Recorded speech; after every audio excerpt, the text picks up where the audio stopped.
page.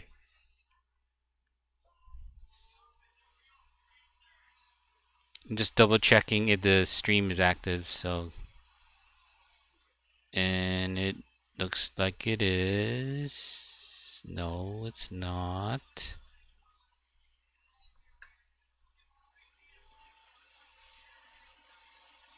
Okay, so the stream is active on.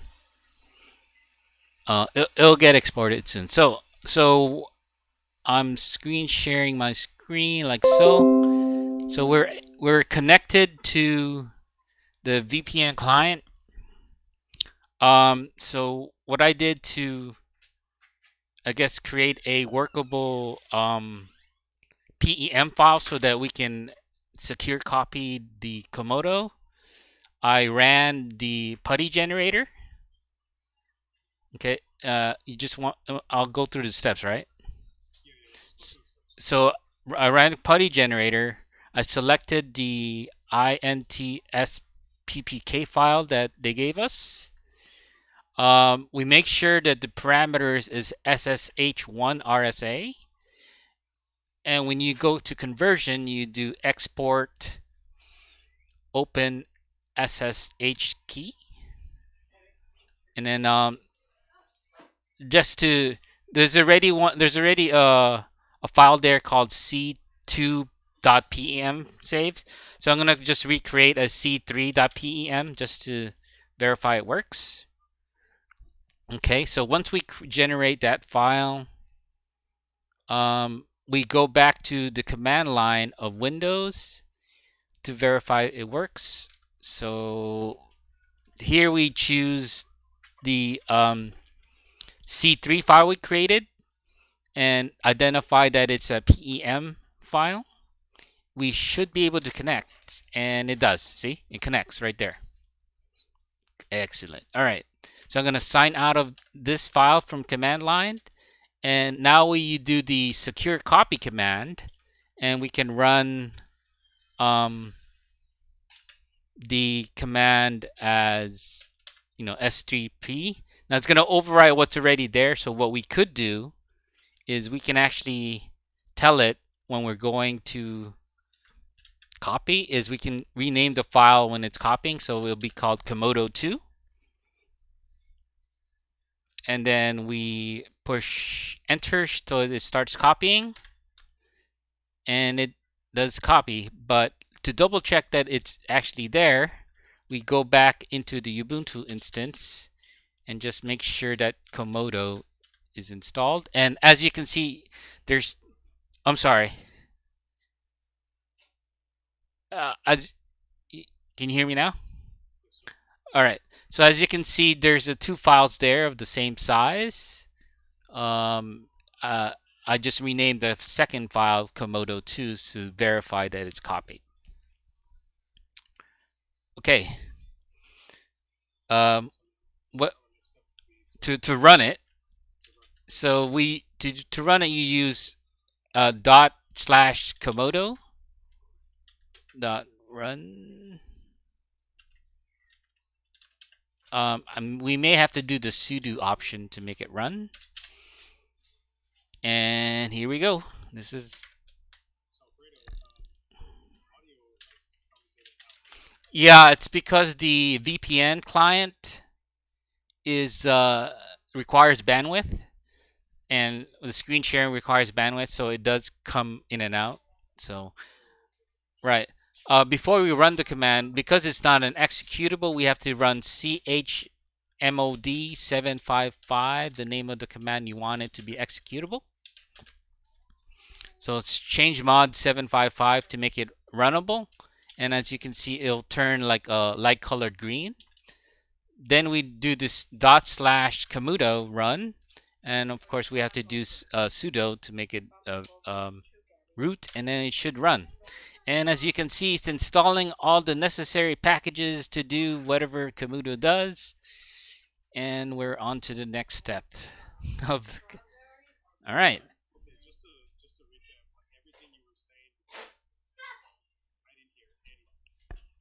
Um,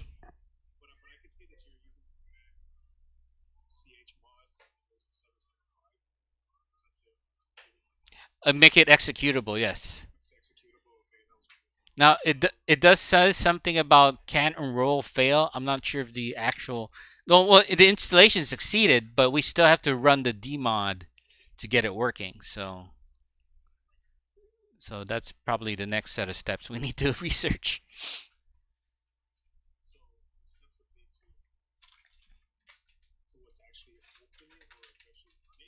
Yeah, you can right. It's installed. You can rerun the same command comodo. What I'll do is I'll copy and paste these last set of instructions here.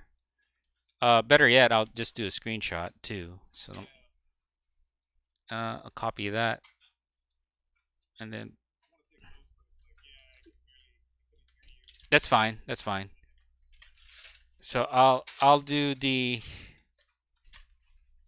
screenshot here so that way we know what commands to run after we do the initial setup. So it's installed. It's just not running. Right. So that it communicates with the Komodo um client. Yeah.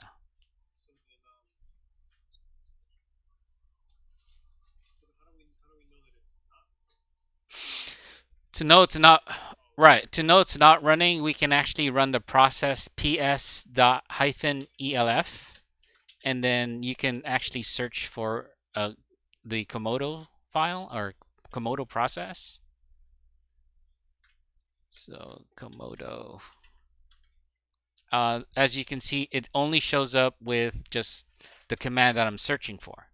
So to search for it, it's actually ps slash elf and then grep Komodo to just see what commands that are running. The other thing you could do is just run the command plf elf without the hyphen, and there is an actual agent running.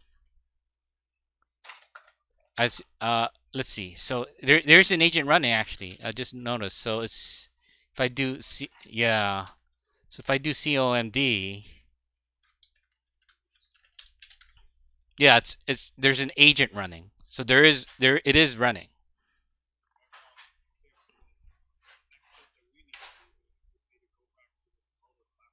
And see if it, yeah.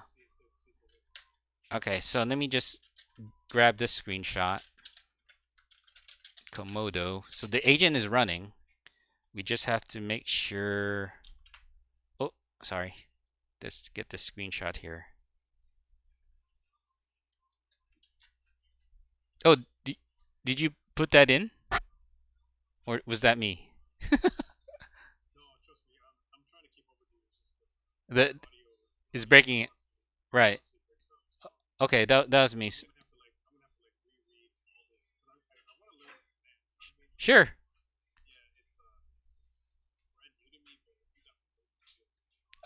It's this is this is years of experience. Sorry. All right.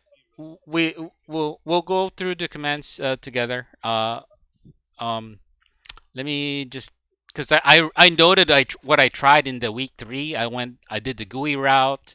I did um the FileZilla route. It wasn't working, and so I said let me just go back to putty gen and just kind of figured out. Oh, we need those. We need the key generated, and the instructions are all there. Um, yeah, you select the conversion in the putty generate putty key generator. So you export open SSH key. That's what you need to get it to convert to a PEM file. Ah,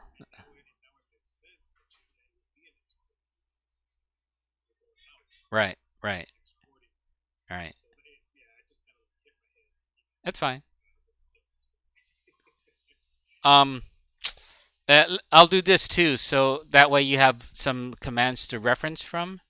Let me just make sure that I screenshot the process that's running in our agent. There we go. Uh, oops.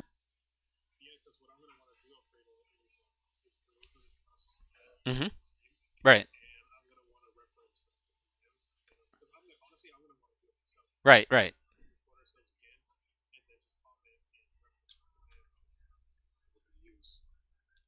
Okay. So the process to look for the command that's running is psf, that's lowercase, and then grep. The agent to look for is comodo. It's capitalized, as you can see the command that's running there. Okay, so what I'll do while it's still recording, um, you can run a history command inside the Linux, right? Do you hear me, Juan? Okay, so what I'm doing is I'm basically uh, it's not here. Shoot, it doesn't list it. It doesn't list all the commands on. I have to also remember it should list list DOS key list. The commands that we ran also is on Windows, so I'm trying to remember what a way to list the commands I had. History. There we go. So DOS key is a history. Oh fudge. There we go.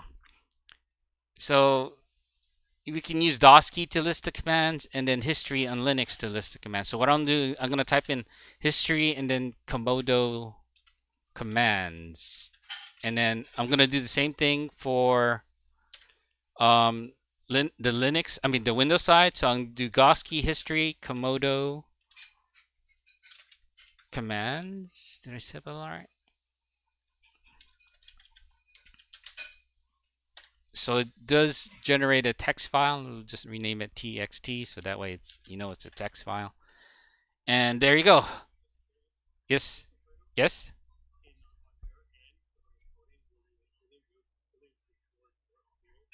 It it'll record your audio and my audio. It shouldn't be breaking up.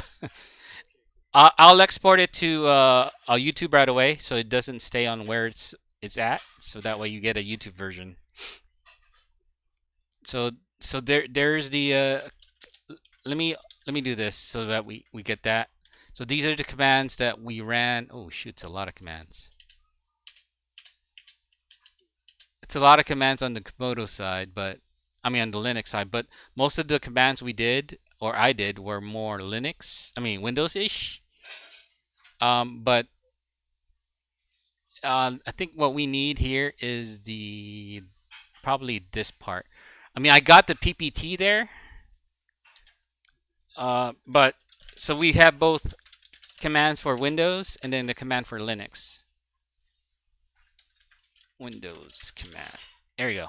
So that way we have something to reference to. Okay. Um, so go ahead, go through the OneNotes. Any questions, just let me know of the screenshots and what I did. But I tried the GUI route, it didn't work. I tried the FileZilla route, it didn't work, and I thought, let me just go back and do PudGen, and it works.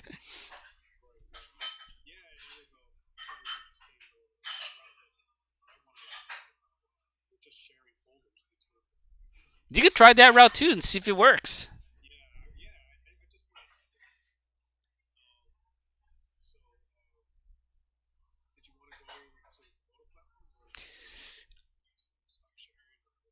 Uh, I actually have to get going. I have to review the Komodo stuff tomorrow. Uh, cause, cause I only got as far as for the for the Komodo. I only got as far as just setting up the Dragon platform on step 2, and I didn't even get any screenshots for the devices. So basically, steps 3 through uh steps 3 to 6. Yeah, but I think I because I was stronger in Linux, I did what I could in the Linux end and put whatever stuff I was looking into, and then the final solution was, of course, just to go through Pungen and make sure to select the proper commands.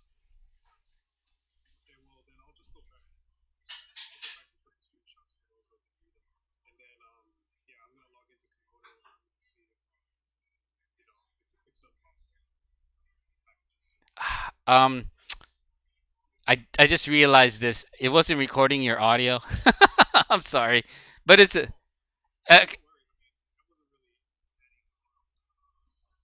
Uh, but you're adding commentary that would have been useful. But okay, so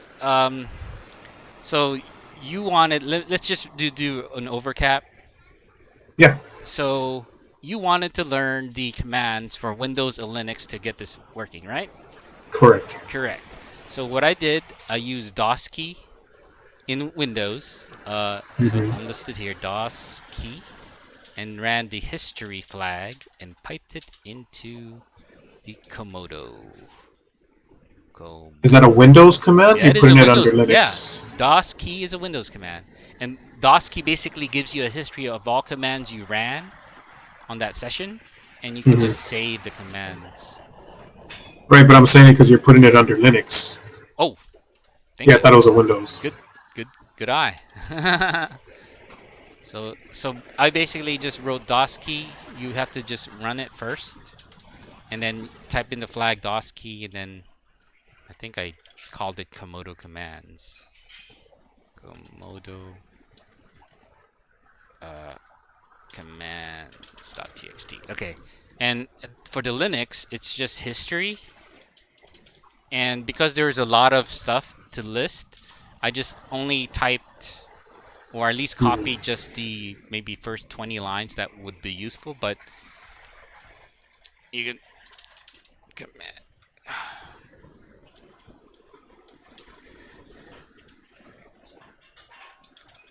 So that file is there on the Windows instance, and then so that way you can review that, and also the Komodo commands is also on the um, Windows instance. So let's do a little bit of overview of some Windows commands you're gonna need. ls literally just says list. Okay. CD is change directory, and of course you know that. Present working directory tells you where you're located. Um, I think that's all the commands you probably need just to navigate in Windows. Oh, Okay. you need also to learn change mod to make things executable. So this is the file name to make executable. So there you go. Nice. Bunch of little commands that you need to get things working in Linux. Hey, whatever works, man. Yeah. So I'll learn. I'll learn it all. yeah. So I, when I logged in, you were still when you log in, this is going to be open to you. Okay. So you can just review it and run through the steps, and then we'll share this with the team. Yeah, yeah, exactly. The your little notepad. Are you gonna be uploading that to the OneNote, Um, like all those little commands, or is there already a screenshot on? you know what I could do is to just copy and paste it, Okay. and then just create another Komodo commands for Windows and Linux on OneNote. Okay, good call. Okay. Perfect. Perfect. All So right, Alfredo. Um, I'll let you be there, and I'll update you about okay, uh, the good Komodo platform. good job. And if you have questions about the Linux stuff, you my phone's open. You can also use the messenger stuff. Got you. Okay, All right. Thanks, man. no problem. Have a good day at work, man. Okay. All right, man.